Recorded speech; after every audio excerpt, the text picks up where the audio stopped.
My name is Shanti Vani, and I'd like to welcome you to this special meeting of the Gainesville group of the Florida End of Life Doulas Association. We are very happy to have Carlos Gonzalez from Prairie Creek Conservation Cemetery with us today to present about different body disposition options. And I just want to read you our mission statement for the Florida End of Life Doula Association. As an association of Florida End of Life doulas, we provide resources, non-medical care, advocacy, and compassionate support to the dying, their families, and friends. We also collaborate to provide education, support, and resources for end of life doulas in Florida. And our vision statement is Florida End of Life doulas support, empower, educate, and serve our communities. And so this meeting is supported by the Elder Care of Alachua County, the Senior Recreation Center staff to help us get the word out. And it's going to be pretty much, not every, but most second Wednesdays at 3:00 for an hour. So we're just so glad that everyone is here. And I'm going to turn it over to Carlos. Let me get you on speaker view, Carlos, and you can, and if everyone would mute yourselves so that the only picture showing will be Carlos. Thanks so much. Oh, thank you, Shanti. Thank you for the introduction and for the opportunity to share about body disposition choices, and then also a little bit about Prairie Creek Conservation Cemetery. Thank you again, and thank you to the Gainesville chapter of the End of Life Doulas. So I'll be sharing a presentation covering some items with you all, and then dedicating some time at the end for some questions. If you do think of some questions during the presentation, please feel free to also put those in the chat too. That way we can review those when we get to that portion of the presentation. So I'm going ahead and share screen. All right. So again, today's presentation is going to be focusing on body disposition, knowing and understanding the choices that we each have when it comes to after-death care. Again, my name is Carlos Gonzalez. I am the Executive Director of Prairie Creek Conservation Cemetery and have the honor of managing that most sacred space alongside staff members, board members, and volunteers that help provide natural burial services for our immediate community, but also for the rest of Florida and even from beyond, from other states in the US. And so I'll be going into the history of body disposition, and then the choices that are out there now, and then eventually covering conservation burial. So just a little bit here, let's see. So history, starting off with that portion, you may have heard about the growing availability of green or natural burial and think that it might be something new, when really it's the most traditional form of body disposition choices.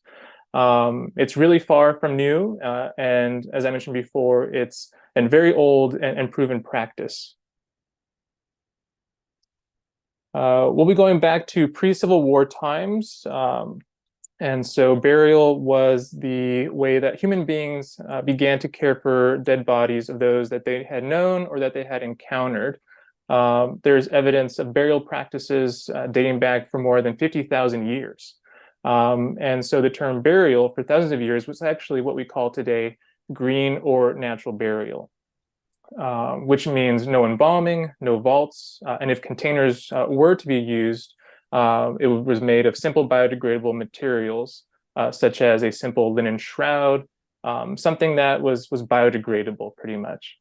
Then up until about the late 19th century, North American ancestors followed the long-established practices of simple burial, but then something had happened, something accidentally had happened and brought about this major change within our country's culture for caring for our own dead. And so for the most part, up until the Civil War, families cared for their own dead. The women folk would typically care for the body, washing it, laying it out in a coolest room of the house, while the men in the family, often with friends of the deceased, took charge of grave digging and preparing a site, and sometimes even building a casket by hand. There was no embalming, no vaults, or elaborate containers that we might be accustomed to seeing to this day. Burials primarily took place on the family's farm or in a community center.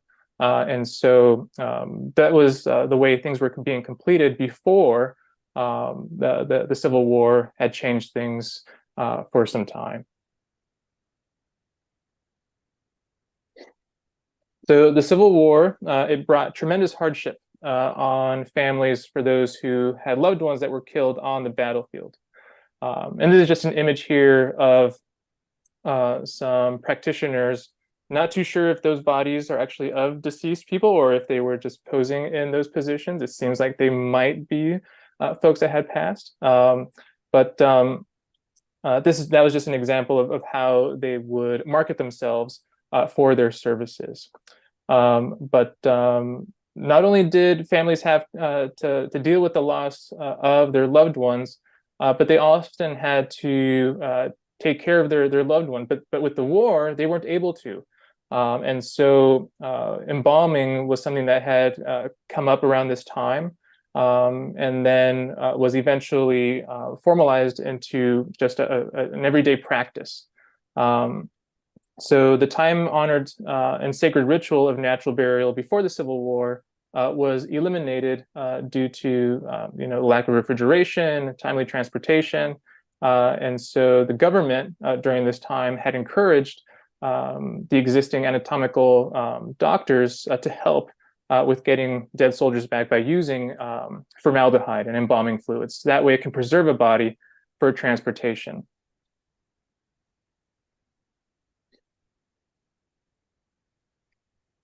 And so during this time, this was when those entrepreneurs or laymen who specialize in that skill noticed that it could be a profitable service. And so this was a time when it was unprecedented. And so this was definitely something that was new and ironically began the funeral industry. And so ironically, I say that because that service that allowed families to get their loved ones members back home eventually would take that service away that they had really cherished of taking care of their loved ones. And so without notice, they were losing those important rituals when it came to end-of-life care. Getting into contemporary options, knowing that we call natural green burial has been around throughout human history, it seems more accurate to call it traditional burial, as I had mentioned before, and to call what has been going on for the most part since the Civil War contemporary burial or modern day burial or even vault burial. So we're going to investigate what is typically associated with these modern day options. And the only disposition choices that are commonly known in this country are that of modern day burial or lawn cemeteries and industrial cremation. So we're first going to look at modern day burial options, cremation, and then less known body disposition choices, and eventually conservation burial. So there are many different types of cemeteries in our country. They are predominantly lawn cemeteries, as I was describing them. For example, there are commercial cemeteries, veteran cemeteries, church-affiliated cemeteries, municipal cemeteries, and historical cemeteries, with very few exceptions that any burials done in the cemeteries across the country are using modern day burial methods, embalming, vaults, elaborate caskets, usually made of metals, and transported memorial stones or headstones. The historical cemeteries might have some natural burials in them if they were operational before the Civil War, but even then they most likely converted to contemporary burial methods sometime after that war. And here we just have some data reflecting lawn cemeteries and their impact that they have on the environment, which is the use of embalming fluids, metal caskets, the use of fertilizers, pesticides, and herbicides to maintain the grounds, and sometimes the risk of overcapacity. In 22,500 cemeteries in the US, about 4.3 million gallons of fluid are buried. I need to definitely take a look at these numbers again and update them. It's been a while since I've done that, so I'm sure these numbers have increased since we have put this together. But again, just listed there are just the materials that are going in the ground that don't need to be there. And this could all be avoided by using natural choices. But this is just something that we just want people to be aware of when they're thinking of all their options.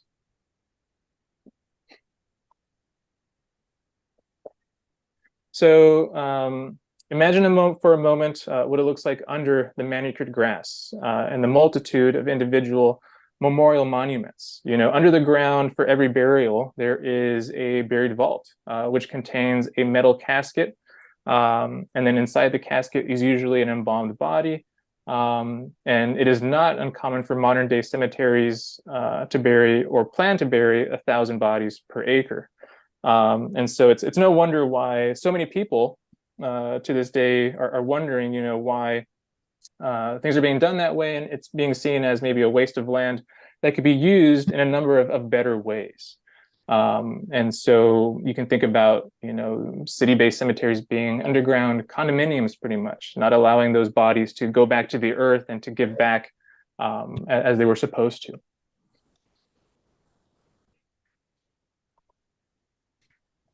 So just a little bit about myth busting. Embalming, it's not legally required in any state. Same thing for policies for funeral homes of having a viewing. It's not required, and it preserves a body temporarily, you know. And a lot of times it's seen as a way to safeguard people when really it's not a necessary entity. When others are usually having to handle a body. Of course, depends on how the death had occurred, but those are just some items there when it's coming to embalming. Same thing for vaults. They're not legally required as well. There is no law that demands the use of these things without the rare exception in some states, as I mentioned before, when embalming is needed for, say, diseases, particular types of diseases, and long distance transport. And then cemetery policies will often require vaults due to modern day cemetery management practices because they're going to be using heavy equipment. They're going to be completing high graveside density and regular mowing. And so the funeral industry was not built on the idea of using just a simple shroud. But they are indeed choices out there that you can make when people are thinking about delivery to a funeral home. The cost of a conventional burial is typically between $8,000 and $11,000. I'm sure it's gone up too, just with the inflation rates. And that does not include cemetery costs. And so if you're thinking about an additional plot that someone is going to be interested in, those can range anywhere from an average of $5,000 and up.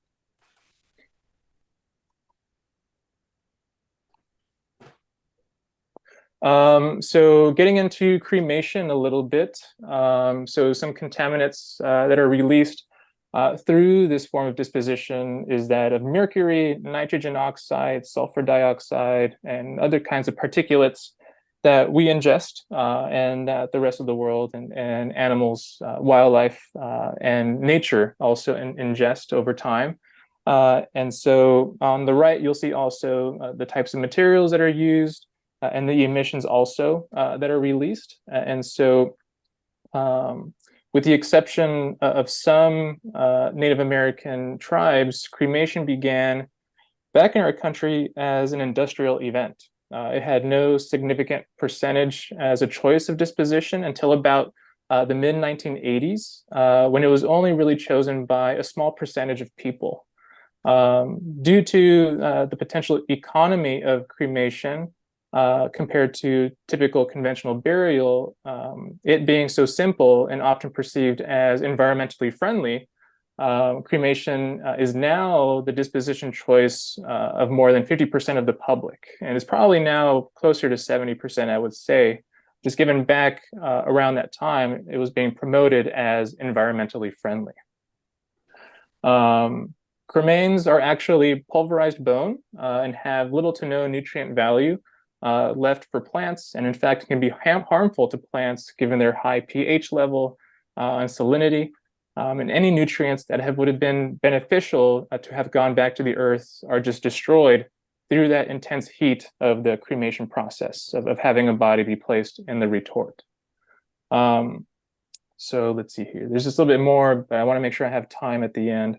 And I can always go into more detail here if needed. So let me just continue here. Other options when it comes to cremation and how cremated remains can be potentially used is going to be listed here. So again, these are just memorialization options or choices given once someone has remains in their possession, they're considered personal property. And so disposition takes place when a body is in a retort, whereas burial, that's when a body is placed into the ground. And so here you'll see some interesting things that people do with cremated remains to either honor their loved one or to keep as a keepsake for them. My favorite there is the ones that are sent to space. Other things that people can do with their bodies as well is a growing option that's out there nowadays called natural organic reduction, where a body is pretty much recycled and turned into soil. And so some states, I think probably 6 now, legally are providing that option. I know other states across the US are trying to open similar programs. There's a company called Recompose that's out there these days. So definitely recommend you all looking into that, as well as people donating their bodies to universities, hospitals, other research-based institutions for forensic body farms. And so I know there's a body farm, I forget the name of it, but I believe in the Panhandle there was some time where people were able to donate their bodies for such a program. And so definitely a lot of options out there for people to do with their own remains. Just a bit more here too. There is burial at sea. That's typically reserved for those who serve in the force. There's resumation, which is biocremation or no flame cremation. Another term for that, which is more popular, is aquamation, so water-based cremation. Then there's the anatomical board, again, donating one's body for research. And then open pyre cremation. This is actually a photo of a particular area in Colorado where they are the only place actually in the US that's able to do this. And so, I wish I had the name of it here. If I need to, I can look into it and provide that information later. But there's one specific area in Colorado that provides this option for those who live in that immediate community. So my apologies again for not having that on hand. So again, these are just some more options here that are wrapping up, what people are able to choose from when they're thinking about what to do with their remains. So caring for your own dead, sometimes called a home funeral, is where you can care for your own somewhat as our ancestors did. It is legal in every state in our country, but some states require that you hire a licensed funeral director to oversee the process of caring for your own dead. But a lot of other states actually don't have such requirement. And so Florida is one of the states that does not require a licensed funeral director to be involved. Sometimes families can work out a hybrid home funeral where the family of the deceased will perform whatever is meaningful to them while paying a funeral director to only do the things that the family wants them to do, such as transportation, maybe helping complete state mandated paperwork. So things like that. And unfortunately, we have a wonderful community here in Gainesville where there's a group that helps with completing home funerals and funeral directors also that are open to helping with some aspects of the required services of completing a burial at a cemetery. So the three basic services being that of transportation, cool storage of the body, and completing that legal documentation. So natural burial, or sometimes green burial, when people refer to it, usually offers a sustainable choice for body disposition. And since it basically represents the method of burial that has been done throughout history, we know that it works perfectly when properly done. It can be both sacred and economical, and the best choice for our planet and for our fellow man. There is a tendency for natural burial to open up the possibility for family and friends to be more intimately involved with the process that they normally wouldn't feel comfortable with in the conventional setting. And so those ceremonies are acting as though how our ancestors had typically completed them in the past. So the most basic definition of natural burial or green burial is burial without embalming, the use of vaults. And if a container is to be used, the container must be composed of biodegradable material. And I'll have an image here showing some of those options here. So everything from a simple shroud to a woven wicker casket, sometimes cardboard caskets, or those are sometimes called alternative caskets, given they're used for cremation. And then untreated wood caskets. And those don't have any metal or plastic in their final form. They're usually held together with wooden dowels. And so that's something that people can sometimes choose from. Although a lot of people that we have experienced at Prairie Creek Conservation Cemetery have with patrons is they typically just choose a simple shroud. Given one, it's an economical option, but two, they might use something that might be meaningful to them, like an heirloom quilt that's biodegradable or some other linen that was provided to them as it might have been passed down in their family.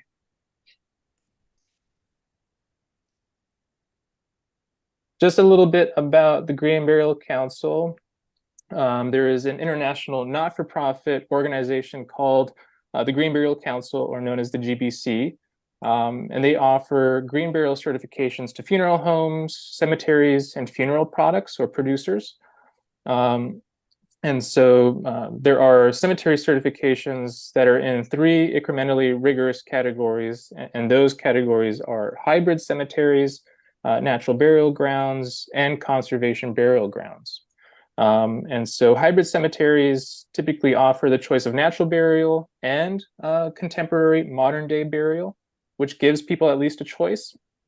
Natural burial grounds only allow for natural burials and will often manage that space as a natural area with plants and wildlife incorporated into their operations.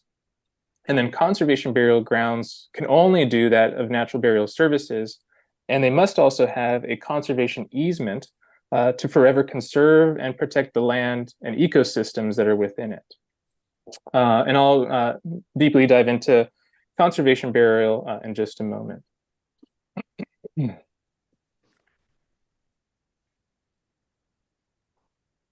So conservation burial exclusively utilizes natural burial methods, but offers additional benefits to people and the earth by forever conserving the associated land through a conservation easement. Conservation burial commits not only to the sustainable method of burial, but also to the stewardship of all the living ecosystem in and around the sacred natural burial ground. Typically, conservation burial grounds incorporate nature trails for hiking, biking, and even other forms of passive recreation within the grounds. And the grounds are also a nature park with native plants and animals that make up the ecosystem.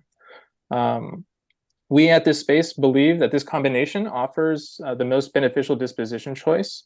And now I'm starting to talk about Prairie Creek, but just in general, conservation burial, which is also offered in other places in the US, see it to be the most beneficial choice for people and the earth. And for us, we often refer to this choice as a living memorial, and people actually get to see that cycle of life, of how death helps continue that circle for everything else that utilizes those nutrients to then help support the other growing organisms that are around them. Just a little tidbit about Prairie Creek Conservation Cemetery. It was the 4th in the nation to open, the first conservation cemetery in Florida, and so far, I believe, still the only one. I know there's another space that's trying to get that easement, so they can also be classified as a conservation burial ground.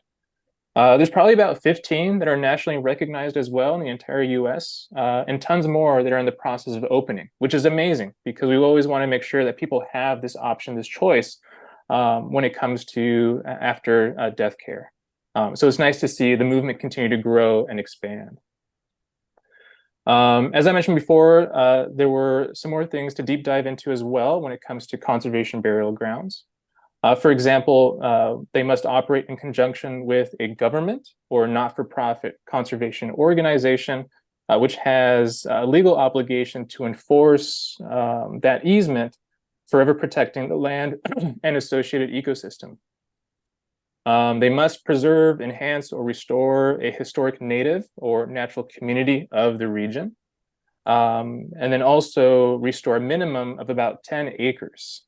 Or 5 acres, give or take, if it is contiguous with other protected lands. So now we get to go into Prairie Creek Conservation Cemetery. And so here we have our mission statement, which is to provide a natural burial choice that conserves land and helps reunite people with the earth in the most natural way. And so just there actually in the screenshot there, you'll see that there is a small medallion or brass marker. And that's actually about like 2 inches in diameter. And it's the only form of written memorialization or marker that we allow to be used out in the land. It's provided from the cemetery. And so that takes place of what people typically see in a cemetery being that of a marble headstone in a lawn cemetery. Just a little bit about us. Prairie Creek Conservation Cemetery is an ongoing project between 2 non-for-profit organizations, that of Alachua Conservation Trust, also known as ACT, which is a long-standing and very successful land trust based here in Alachua County. And they began back in 1988. And then another not-for-profit organization called Conservation Burial Inc., which also has the DBA as Prairie Creek Conservation Cemetery, began operating back 13 years ago. So in 2010 is when we had first opened for operations. Prairie Creek Conservation Cemetery is 93 acres within Prairie Creek Preserve, which is over 600 acres. And here is actually just a map of that space that I'm describing to you all. And so on the right, you'll see Prairie Creek Preserve, which is also adjacent to Payne's Prairie, which is about 20,000 acres in size. And then the darker shaded area there, that rectangular shape that's more north-south or top-bottom, that's going to be the cemetery itself within the protected preserve. As mentioned before, there are options for passive recreation that we saw people using the space more, especially during the beginning of the pandemic, which was hiking, biking, horseback riding, coming out and birding, people just wanting to take care of their physical and mental well-being while going through that event. Listed on here too is the cemetery is open every day for people to come and visit, pay their respects, but also to come and enjoy nature. So community involvement is a big factor for our organization, and it helps us with our operations. Without our volunteers, we wouldn't be able to complete the services that we're completing for the families that make this choice. An additional development that had organically unfolded at PCCC is, as I mentioned, a very diverse and active community volunteer program. Everything from grave digging, which we do by hand, and also people becoming part of our volunteer burial teams. And so they help with families that they might not even know, and also help with working on the land, with our land management goals. And what we have witnessed at the cemetery is that families and friends generally find it very meaningful and comforting to be involved in the process of the burial for their loved ones, just like our ancestors had done before the Civil War.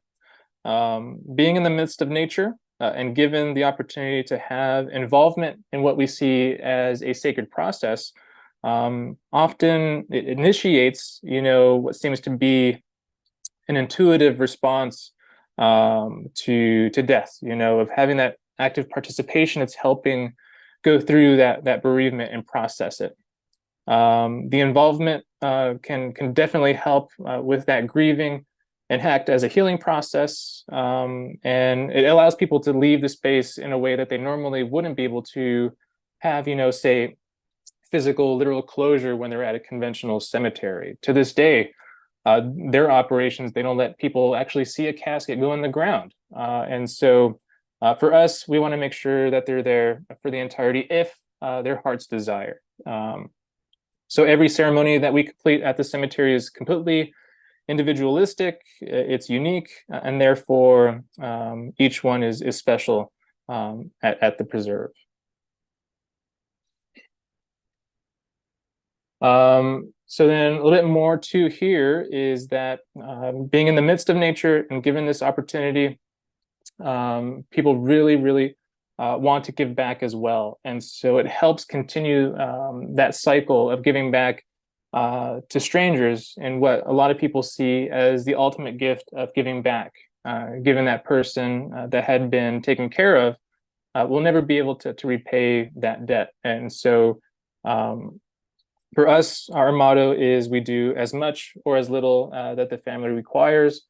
That way we make sure that the people who do want to be able to participate can do so if they wish. A little bit about what families can expect at Prairie Creek Conservation Cemetery when it comes to making this choice is typically what people do when a death occurs is they usually call us just so they can learn about natural burial, our particular rules, standards, price points, and just learn about what they need to do to take care of their loved one when it comes to conservation burial. A lot of people to this day are still learning about this option, and we are glad to be able to provide any kind of resources, information. That way, if this choice is meaningful to them, they can move forward with having a burial here at PCCC. Typically what happens is people contact us. We then complete site selection. That way people can come out and find a specific place within the two main ecosystems that we manage, being that of a sandhill meadow ecosystem, being a grassland habitat, or our mesic hammock forest, which is going to be the woodlands. And so at any given time, we're simultaneously completing our dual mission of restoring the land and completing burials. So we have different active burial zones throughout the land that people can choose from when they open up. And so when that happens, we also are simultaneously scheduling a burial with the family, sometimes with the funeral home if they're involved. And during that coordination process, our team is preparing the site, allowing for people to be informed if we're given permission from the responsible party to share, when they can come and participate in those activities, everything from the grave digging to the actual burial. Here in this image, this is that of a burial that is taking place in the ecotone, which is actually where we have the ecosystems blending, where they meet, which is actually where a lot of activity happens with wildlife. Out in the cemetery, we have every morning herds of deer, wild turkey, the occasional bobcat. So it's definitely teeming with life, which is exciting to see for us. This is a standard setup here of a family being around a ceremonial frame that is holding their loved one's body while they're honoring their loved one's memory. And so we allow for families to have time graveside to share stories, play music, have a minister, whatever they need to do to take care of their loved one. We allow for them to have that time. And a staff member is always present to help guide them through the process. We have a lowering system with ropes. People can then take a ceremonial handful of earth after they had their time as a way of honoring their dead. And then it becomes more active with shovels until the burial is completed. Typically, most families stay for the entire process. They use flowers and other biodegradable material to decorate the gravesite. And if they happen to leave something that's not biodegradable, we just take it back to our offices and keep for some time until they collect it. If not, then we may just donate it to a local charity for their purposes. Just a comparison of costs compared to other disposition choices. At the cemetery, a full body burial is just that of $2,000, and cremated remains currently is $650. All burials are provided with a free brass marker, which we saw an image of earlier. And those are actually hand stamped by staff, created here at the space, and then placed over the graveside at the end of a burial. Families can have a ceremony of their choice in the cemetery. The cemetery is open every day from dawn until dusk. And for the particular graves that people might have issues finding in the future, and for every gravesite, actually, we have a GPS tracking system. The land is ever changing, very dynamic, given we do have seasons in this area compared to other parts of Florida. So it sometimes can get a little confusing for folks when they come back after some time.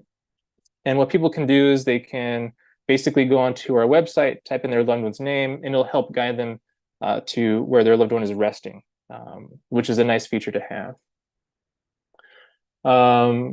Some of the other necessary services, let me see how I'm doing on time.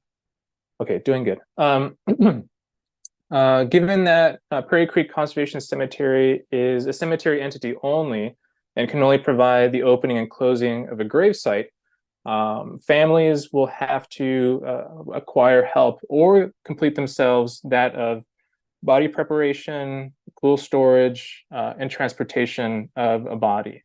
And so if people are home funeral, as I was describing a bit earlier, those are usually done in a matter of days, given the decomposition rate of taking care of a body at home. But if someone is using a funeral home, you have days, a few weeks, even a few months to complete a burial at our cemetery. So there's misinformation out there where with natural burials or conservation burial, that they have to be done immediately. That's not the case. People can take their time, especially if they're trying to figure a lot of things out, during this moment of grief. You have time to figure things out in a settled pace. And so those are the other necessary services when it comes to completing a burial at our cemetery. And so everything else is extra, such as caskets, containers, other things that might be associated with a conventional burial. We also offer people, times to come out and take a guided tour of the cemetery. And we highly recommend for people to contact us if they do have more questions or need information. And they're always welcome to just reach out. That way we can provide them some more additional resources and go further into depth about our services and conservation burial. So here we just have our email, just in case if you want to reach out, our website, which I highly recommend checking out. Yeah, I appreciate the opportunity, and thank you all for sharing some time with me today and for hearing the story of Prairie Creek Conservation Cemetery and also learning about other disposition choices that are out there. So I'll go ahead and stop sharing. That way I can take some questions.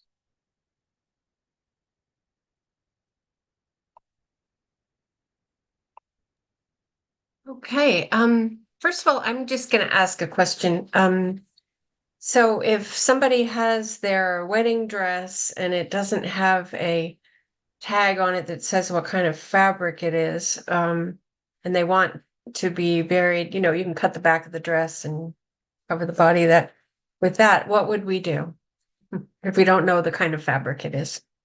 Great question. So sometimes what happens is if we don't really know what fabric it is, and if people tell us, it definitely seems like something that is not biodegradable, we tell them, well, we got to try to find something that does fit within our rules and standards. But if that is definitely meaningful to have, a small portion of, maybe a small little clipping, if that's something that the family wishes to do. For us, we're trying to limit our impact on the environment as much as possible.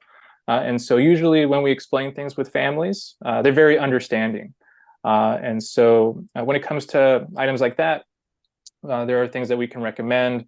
There are usually long dresses that are usually biodegradable that people can purchase or use or find on their own. But that's a great question. We get asked things like that all the time. People sometimes ask, are shoes allowed? Unfortunately, shoes, they're made of toxic materials, so we can't bury those. And so we're always happy to explain and share and educate people about what we're all about. Yeah. So it's cotton, wool, linen, bamboo, perhaps? Yeah, muslin, stuff. Yeah. Muslin, that's cotton, yeah. So what about if you have a heart pacemaker or other kind of implant in the body?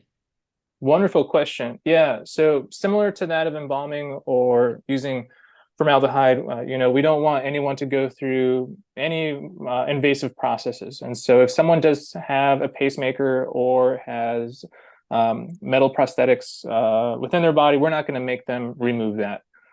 We don't see that being really necessary. And so millennia over time, those things will biodegrade as well. It's going to take a lot longer than organic portions of our body and the other chemical makeup, but that'll be just fine. Yeah.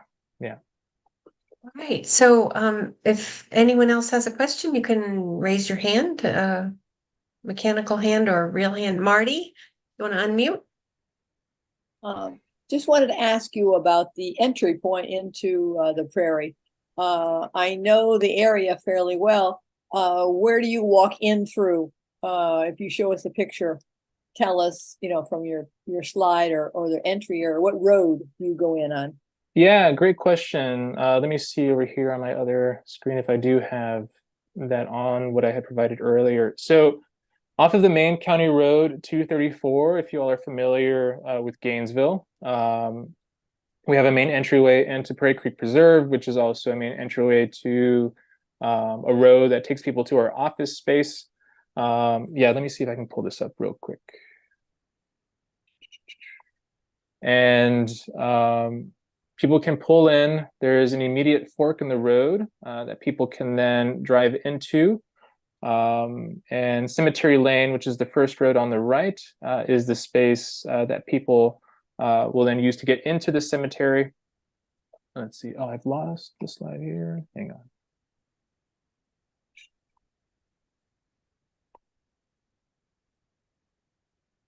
I'm sorry, Marty, something has just happened with it. But anyway. That's okay. But you there's Payne's Prairie is on the right when you're coming up 441. Yep. So then you would, so when you get to the main intersection there with the town of Micanopy, you would make a right on 234 for those who are familiar with that space. And we're kind of sandwiched in between Micanopy and Rochelle. And so if you just input us into your GPS system, it'll get you right to us. It'll put you on there. But it's between Micanopy and Rochelle. That's the area. And we're technically still in the city of Gainesville. We're about like 15, 20 minutes outside of the city center to the southeast. And so not too far away. Yeah. Okay, that sounds good. Just to take a look. Okay. Tell me about the basic costs of your funeral. I saw your $650 for cremation, but what is your basic, like just having everything put together and family and such? Yeah, so for us, just for the cemetery portion, is just $2,000. And so that's just for the opening and closing of the site. And then a portion of that burial fee goes to our perpetual care fund for the ongoing management of the space. Yeah. Okay. And I see Nina had her hand up. Nina? Yeah, just quickly, I just want to say I had several people buried there, and I felt like the care that was taken by your staff in terms of the last part of cutting the grave was extraordinary. I mean, it just felt like so wonderful to leave their bodies there. So just, I love this group. I'm interested in composting bodies. I'm, in terms of above ground composting, I know there were places where you can be put in a tube and, mixed in, and there's a composting process, but just in terms of laying, I know there's places where maybe they're just experimenting with it, but laying on people on the ground and, heaping composting materials on top of them. Is that a thing, or is that just experimental? That sounds new to me, of placing recycled remains onto those that are are talking about just lying on the surface, or those who are already buried? No, it's not. No. This is when someone's dead, there's a body and you bring it in. I think, the process that was described has, wood chips, and then you lay the body on top, and maybe a layer of alfalfa, and then more wood chips. Yeah. So what happens there, for that choice, which is natural organic reduction, there are definitely some different methods that are being used, where, as you're mentioning, a body is placed within a container that has other organic material that then helps it over a few months to then degrade and become soil. And what's happening now with those providers is people are welcome to take those remains back home with them if there is like a family member or kin that wants that, and then use for their own personal uses, such as, say, for their garden or for their yard. For those who don't want them in return, some institutions, they donate it to a protected preserve to help with the ecosystem there. And so I know those are some options that are being provided out there when it comes to the use of it. For us, we're currently not accepting such remains at the cemetery. It's still a fairly new process. I would say probably less than a few years old. And so there's definitely a lot that they're still learning and figuring out as they're going through that practice. But it's nice to see another option out there for people to choose from. It's primarily for city-based folk that might not be able to access, say, a conservation cemetery. So yeah, great question. Okay, I see we have a question, Dee Dee. Hi, thank you so much for this presentation. I've really learned a lot and have a great deal of respect for you and, of course, the Alachua County Trust.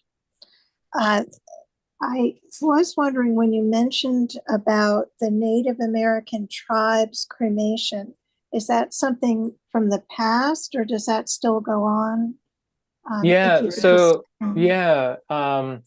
wish I had the name of that particular community. The image that I had provided earlier, there was it's in the chat, Carlos. I found it online and put it Prestone. Yeah, Prestone. That's the one. Yeah, so that's the only place where it's legally allowed in Colorado. I can't speak for other Native American communities that might have practices that they're using. But other places in the world use similar practices that are more that people are more accustomed to, that people are more open to, that, say, Western society, people in our portion of the world aren't really open to. I know there's open pyre burial in the East. We were seeing a lot of that being completed during the height of the pandemic, when it came to taking care of bodies. And so, yeah, it's just interesting to see what we ourselves, have, what is it? Lack for better terms, a taste for, of doing here. So yeah, but great question.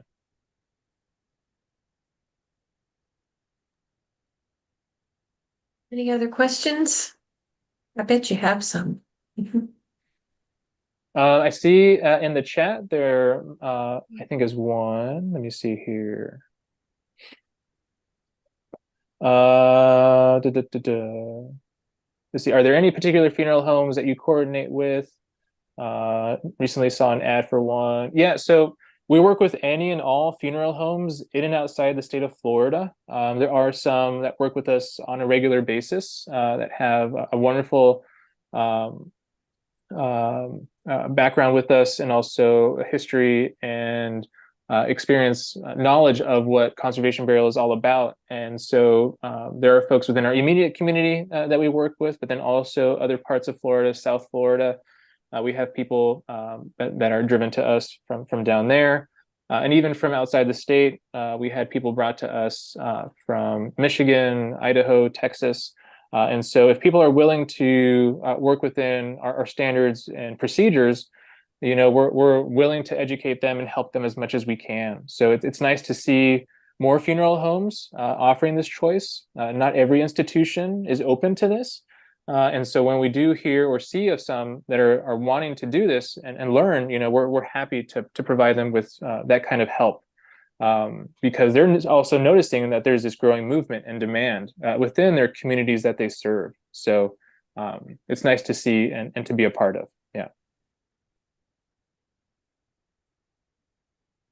I'm not sure if they were asking for specific names or if you're comfortable giving names of funeral homes that you work with regularly. I know Sure. Yeah, one of our doulas, William, is and Jane are very active with that, and they're working out of D. Williams right now. Yeah, so D. Williams is a provider. There is all the funeral homes here in Gainesville, Milam, Williams, Thomas. There's one in Melrose, Phillip and Sons. So we've worked with all of them at some capacity. Yeah. And then Countryside, I think I've heard of. Did they come there? Countryside. They were big supporters when we had actually first started back in 2010, and they're based out of Anthony, Florida. So it's between us and Ocala, but they travel to help families, and so they're great. Yeah. Okay, but Dawn, did you have a question? I thought I saw your hand. You're muted there. Dawn had a question. Doctors have developed a method of treatment. That's good. Hi there. I think you mentioned this earlier, but I didn't. I was writing things down as fast as I could because my memory's not the best. Who does the digging of the grave? Is it the family, or do you guys do it, or either way? I forgot. I think you mentioned it. Yeah. So our community volunteers typically help with that aspect of grave preparations. Okay. They have a moniker known as the Society of the Pick and Spade here in town, and so they take reverence in helping with a stranger's service, and so they usually step up to the call when we ask. But nowadays, especially since the pandemic, a lot more families and friends are really wanting to do things themselves. They find that to be very meaningful, and I've noticed, especially, with men, for them, actually having that physicality helps them with going through grief. And so a lot of times they come out and help with the burials, whereas, say, the opposite gender may be open to speaking and talking and going through their emotions, vocally in that way. So it's interesting to see how each person deals with it in their own way. But again, usually volunteers and staff. If not, there's going to be family and friends that are also going to be helping out. So regardless, there'll be hands to be there. Yeah. Okay. Sorry. I think sorry, go ahead. I just said I appreciate you revisiting that because I forgot what you said. No, of course. I'm happy to go back into things. Yeah. Thank you. And the Facebook page, I know they have, don't you have a Facebook page where you announce, hey, we need help tomorrow or next week, or so that's a dedicated that's a dedicated page to our volunteers. So it's just for them to know when that's coming up. And we do have a volunteer program, and if people are interested in learning about that, they can go onto our website, and then we will then invite you into that program so you can be a part of it. So great. I want to say that I used to think, I'm going to be cremated, and I did with my daughter and my mother. We did go through cremation. But when I realized the environmental impact of that, and also the harshness of the high temperatures and everything, I'm all signed up to be at Prairie Creek, my husband and I. And also we had the pleasure of participating, my family, with the second ever burial there. The first was Kathleen Cantwell, who was an environmentalist here in Gainesville, and the second was that was July 20th, I believe, in 2010, and the second one was our friend David Brush, who died with a heart problem, and he he had hospice at home, and so we had help from Jane Roy she was, I think, an intern at the time, and she helped us to get our paperwork done, because that is something that the family needs to do, and get everything, transport permit and all that. And we just kind of rolled him into his back of his pickup truck and rolled on out there and put him in that same day. And it was really mind blowing. And, I mean, I just accidentally found out about Prairie Creek, and he just happened to die the very moment that they were opening. So anyway, that was really cool. And we're just glad you're here. And at that time we had Freddie, but he's passed the torch to a wonderful new director here. And we're very, very honored and glad that you're able to share with us. The other thing I want to share is that one of our board members for the Florida End of Life Doula Association is both a doula and a funeral director. So that's William. And his focus is a lot on natural burial. So Well, we're thank you, just so Shanti, grateful. for the kind words, and it's an honor for us and for me to be able to provide this service and this work that is important, both for people and also for the planet. So it's nice to be able to do this. Yeah. Yeah, because the land becomes protected forever, right? Mm-hmm. So I like it's that idea. really exciting. Thank you very much, both of you. Thank you. Thanks It's a to good- everyone. Yeah, it's given good information to understand the whole process, because the process of how it all comes together is really important. And it's, if you understand it, then you can participate. And I think that's a really good cue. I think that's why my son, William Heath, he aimed me towards, he says, make sure you get to hear this, because you need to see other people, how they've experienced. And with Jane Roy, she's a fantastic. And Will, I think there's a whole group of death doulas that are in Gainesville. And it's nice to have that backup and have those people to refer to. But thank you so much for presenting this program. I really appreciate it. Thank you. Thanks so much, Marty. And my email address is now on my there by my name. I just went ahead and turned it into my email address if there's anyone who doesn't have it and wants to get on our list. We have educational things like this on a regular basis, and we're just so grateful that you could come. Thank you all. Thank you, everybody. All right. Take good care.